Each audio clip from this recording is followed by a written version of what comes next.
Para mapanatiling malambot ang kanyang mga daliri, araw-araw niyang ibinababad ang kamay sa gatas. Pero hindi ito para sa kagandahan, kundi para sa paglalako. Makikita siyang kumuha ng isang hibla ng buhok, at mabilis na iniikot sa daliri. Sa sandaling hawakan ng dice cup, itinali niya ito sa bungad. Sunod ay sanay niyang hinango ang dice. Pagkatapos paikutin sa ere ng mahigit 800 beses, agad niya itong itinakip sa mesa. Hindi inaasahan, sa maikling oras lang, narinig na ng lalaki ang mga puntos ng dice. 3, 4, 5, 12 puntos. Sabi ko ay 2, 3, 8 puntos. Pagkasabi pa lang, agad gumalaw ang daliri ng babae. Ginamit ang buhok para kontrolin ang dice. Makikita ang kanyang maliit na kamay humila. Hindi lang binago ang puntos sa 8, kundi nahila pa palabas ang buhok. Tunay na kahanga-hanga ang kanyang galing. Para makuha ang teknik na ito, ibinababad niya ang kamay sa gatas sa loob ng 18 taon. At bawat beses ay 30 segundo lang ang tagal. Ganitong paraan ang nagpapasensitibo sa kanyang mga daliri, upang manatiling sensitibo. At may sigawa rin ang isa pang ultimate skill ng Gambling King. At iyon ay ang pinakamahirap, ang magnakaw ng baraha. Makikita siyang pinatigas ang buhok gamit ang laway. At dahan-daang ipinasok ito sa plato. Sa isang iglap, naitulak ng buhok ang ilalim na baraha sa gilid ng plato. Nang makita ng babae ang pagkakataon, agad niyang hinayla ang buhok. Walang sino man ang nakapansin. Tapos na. Buksan mo at tingnan. Nasaan ang ilalim na baraha? Hindi inaasahan, sa ilang saglit lang. Nasa kamay na ng babae ang baraha sa ilalim.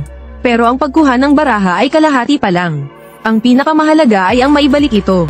Ngunit bawat Gambling King ay nagturo lang ng isang teknik. At tanging sila lang ang nakakaalam sa sikreto ng ultimate skill. Bukod kay Iching, ang babaeng alagad, ang dalawa pang paboritong alagad ng Gambling King, ay may kanya-kanyang pambihirang kakayahan. Si Gao Ao, ang panganay na alagad, hindi lang mahusay sa pagmamarka ng mga baraha, marunong din siyang makipag-usap gamit ang lip reading. Si Gao Jin naman ay eksperto sa psychological warfare. Mahilig siyang magkunwaring baguhan, upang guluhin ang kalooban ng kalaban, at sa kanya kukunin ang panalo sa sugal. Sa pamamagitan ng kani-kanilang ultimate skill, sila'y walang talo sa mga mesa ng sag-alan. Bagamat nakamit nila ang salapi ng walang bilang. Pero gaya ng ibang manlalaro, araw-araw silang pinipigil ng mga kasino. Matagal na nilang gustong baguhin ang kalagayan. Hanggang dumating ang araw na ito. Sa wakas ay dumating na ang magandang balita. Magdaraos ng isang paligsahan ng mga Diyos ng sugal ang kasino. Kung sino ang manalo bilang kampyon, ay tatanghaling Diyos ng sugal, at maaaring malayang pumasok sa kahit anong kasino. Ngunit bago ang kompetisyon, pinaalalahanan sila ng Gambling King, na sina Iching at Gao Ao ay kailangang maghinay-hinay. Sapat na ang makapasok bilang pangalawa, kahit hindi nila lubos na nauunawaan. Sumunod pa rin sila sa kagustuhan ng kanilang guro, at tahimik na nakarating sa finals. Samantalang si Gao Jin ay namukod tangi sa mesa. Walang makapigil sa kanyang momentum. Sa paningin ng lahat, siya na ang inaasahang magiging kampyon sa kompetisyong ito. Ngunit may isa pang mabigat na kalaban sa finals. Ang hari ng sugal mula sa Indonesia, si Su Chua na hindi pa natatalo. Sa pamamagitan ng napakahusay niyang kasanayan, mabilis niyang pinatalsik ang ibang manlalaro. Kahit ang 3-7 ni Iching, ay natalo ng 3-8 ni Su Chua. Kaya wala siyang nagawa kundi umalis na may panghihinayang. Ngayon, 3 na lang ang natira sa mesa. At nagsimula na ang tunay na laban. Sa unang round, si Gao Jin ay may straight flush. Pero hindi naniwala si Su Chua. Bagkus, itinaya pa niya ang lahat ng chips niya. Hindi niya alam, matagal nang nabasa ni Gao Jin na umaarte lang siya. Nagdagdag pa siya ng 10 milyong dolyar. Kasabay nito, pinaalalahanan pa rin ni Gao Jin si Gao Ao na huwag sumabay. Ngunit sa puntong iyon, tumayo ang Gambling King. Kinuha niya ang 25 milyong dolyar. At ipinahawak kay Gao Ao para ipusta lahat. Ngunit ang nakakapagtaka, ay nakita ng isang matandang may isang mata ang whole card ni Gao Jin. At ginamitan na ng senadorias para sabihin sa Gambling King, na ang hawak ni Gao Jin ay isang straight flush. Bakit niya ipapahintulot na si Gao Ao ang tumaya ng lahat? Samantala, ang whole card ni Su Chua ay 4 lamang. Wala siyang kahit anong tsansa na manalo. Kaya't lumabas siyang talunan at may panghihinayang. Ngayon, ang natira na lamang sa mesa ay ang 2 alagad ng Gambling King. At ang hawak ni Gao Jin na straight flush, ay siya nang nagdesisyon ng kampyon. Ngunit sa halftime break, hinarang ni Gambling King si Gao Jin. At inutusan siyang magpatalo ng sadya. Yun pala, si Gambling King ang pinakamalaking bookie sa labas. Kung matatalo si Gao Jin sa laban, ikita siya ng 300 milyon. Ito rin ang dahilan kung bakit niya pinatahimik ang dalawang iba pa. Ngunit ayaw pumayag ni Gao Jin at gusto niyang manalo sa paligsahan. Kaya agad niyang tinanggihan ang utos ng Gambling King. Doon ay nagalit si Gambling King. Nagkunwaring sumang-ayon kay Gao Jin. Ngunit lihim na may itinatagong sandata. Akala mo ay isang lipstick, pero isa pala itong baril. Tinamaan sa ulo si Gao Jin ng bala. Habang siya'y bumabagsak, ang nasa isipan ni Gao Jin ay puro imahe ni Ching. Hindi niya akalain habang siya'y naliligo sa dugo, na si Ching pala, habang nagbubukas ng baraha, ay palihim na pinalitan ang kanyang whole card. Sa huli, si Gao Ao gamit ang straight flush, ay nagwagi bilang bagong gambling god. Buti na lang at nailigtas si Gao Jin ng doktor, at siya'y nakaligtas sa kamatayan. Kahit tinamaan ng bala ang kanyang bungo, hindi naman nasira ang mga ugat sa utak. Ang pagkakaligtas ni Gao Jin ay isang milagro ng milagro. Isang dyaryo ang biglang lumipad papalapit, at doon lang nalaman ni Gao Jin na hindi lang ninakaw ni Gao Ao ang titulo ng gambling god, kundi pinakasalan pa si Ching, ang kanyang fiancé. Agad na nagwasak ang kalooban ni Gao Jin, at nawalan pa siya ng panlasa. Agad bumili si fangirl Ching ng maraming pagkain. Pero kahit anong subok, hindi matikman ni Gao Jin ang mga ito. Tanging mapait na tsokolate lamang ang may lasa para sa kanya. Ngunit ang balitang hindi siya patay ay nabunyag sa Gambling King. At hindi nagtagal ay dumating si Gao Ao. Hindi lang siya ipinahiya sa harapan. Dinala pa si Ching upang saktan ang damdamin niya. Dahil sa matinding emosyon, nawala na sa katinoan si Gao Jin. Sa kabutihang palad, tahimik na nanatili si Ching sa tabi niya.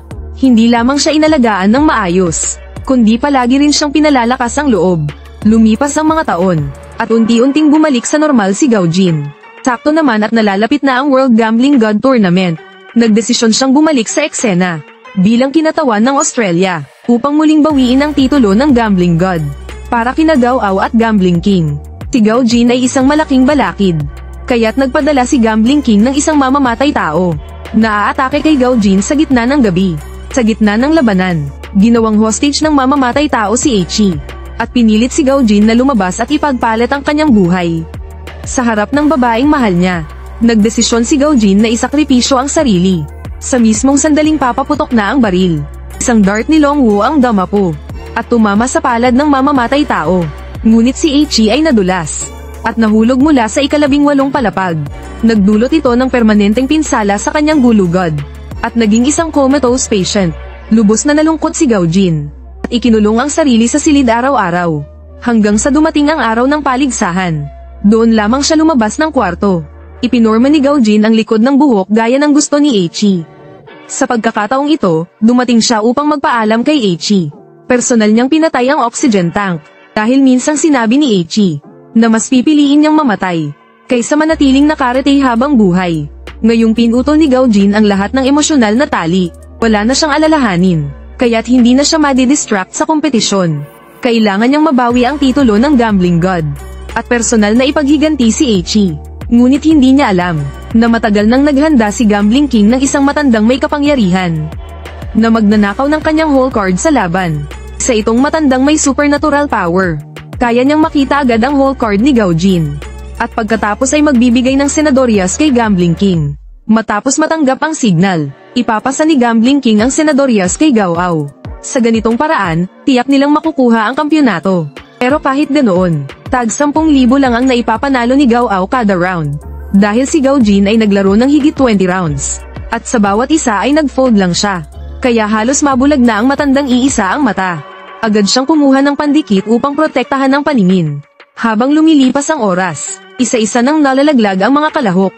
Pero si Gao Jin ay hindi pa rin sumasabay ni minsan. Dito nagtaka ng husto si Gambling King. Akala niya ay nadiskubre na ni Gao Jin na may naninilip sa kanyang whole card. Hanggang sa round na ito, nakakuha ng straight flush si Gao Ao. Pero nang makita iyon ni Gao Jin, nag-all-in siya agad, dahil hawak niya ang 3 pares ng 2, at ang whole card niya ay heart 10. Nang makita ito ng matandang especially iya, agad siyang nagbigay ng senadoryas kay Gambling King. Pagkakita ni Gao Ao sa 3-2, ay gusto na sana niyang mag-fold. Ngunit nakita niya ang lihim na senadoryas ni Gambling King. Naalala niya ang bilin bago ang kompetisyon, na kapag ipinaalala ang panyo, kailangan niyang ituloy hanggang dulo. Kaya nang makita niya ang senadoryas, wala siyang magawa kundi sumunod. Pero si Gao Jin ay wala ng chips para magdagdag. Kaya't humiling siya ng timeout. At lumapit sa kanyang sponsor para makipag-ayos. Ngunit sabi ng sponsor, wala na raw silang maibibigay pa. Sa puntong iyon, mukhang matatalo na si Gao Jin. Ngunit biglang lumabas si Ching. Ipinakita niya ang kanyang 30 milyong ipon. At handang ipusta para suportahan si Gao Jin. Yun pala'y hindi naging maganda ang buhay niya. Madalas siyang bugbugin ni Gao Ao. At ngayon ay dumating na siya sa sukdulan. Ang lahat ng ating kasaysayan. Dapat ay may katapusan na ngayon. Pagkarinig ni Gao Ao, galit na galit siya. At nagpasya siyang pataasin pa ang pusta. Ginamit niya ang sarili niyang mga kamay bilang taya. Ang matatalo ay puputulan ng 2 kamay. Sa puntong iyon, lumala ang sitwasyon. Napatakbo pa nga ang manlalarong Pilipino sa takot. Panang kumpiyansa si Gao Jin. Agad siyang pumayag. Dahil alam niyang imposibleng may straight flush si Gao Ao. Pero hindi niya inaasahan na ang whole card niyang heart 10 ay naging spade ace. Nasaan na ang tunay niyang whole card? Napatingin siya kay Ching sa tabi. At nakita niyang humihingi ito ng tawad gamit ang lip reading. Sa kanya naintindihan, si Ching pala ang gumawa ng kalokohan. Ang paglapit nito kanina para tumulong, ay para palitan ang kanyang baraha. Mukhang matatalo na si Gao Jin. Kaya't naging mayabang si Gao Ao. Mga Ginoo, straight flush. Agad siyang natulala. Bakit nagbago ang whole card? Wala ni isa ang nakaintindi. Bakit hindi heart 10 ang napalit? Yun pala'y matagal nang nabasa ni Gao Jin ang plano ni Gambling King. Nagusto ni Ching palitan ang kanyang card.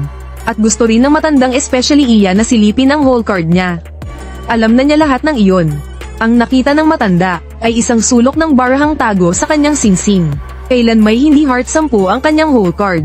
Kundi maliit na club 3 lang. Ito ba yung teknik na ayaw mong ituro sa akin? Magpakumbaba sa malakas, gamitin ang bulaklak upang alayan ng Buddha. Hindi inakala ni Gambling King na matatalo siya sa sarili niyang taktika. Sa huli, naging kampyon si Gao Jin. At nakuha muli ang titulong hari ng sugal. Nang makita iyon ni Gao Ao, nataranta siya. Ayaw niyang maputulan ng kamay. Kaya lumapit siya kay Gambling King para humingi ng tulong. Ngunit dahil wala na siyang silbi, hindi na siya pinansin ng Gambling King. Nagwala si Gao Ao sa sobrang galit. Kumuha siya ng palakol, at pinaira-piraso si Gambling King sa galit. Sinubukan pa niyang saktan si Gao Jin. Ngunit isang sipa ni Long Wu ang nagparalisa sa kanya. Hindi lamang naipaghiganti ni Gao Jin si Chi. Nabawi rin niya ang titulong tunay na hari ng sugal.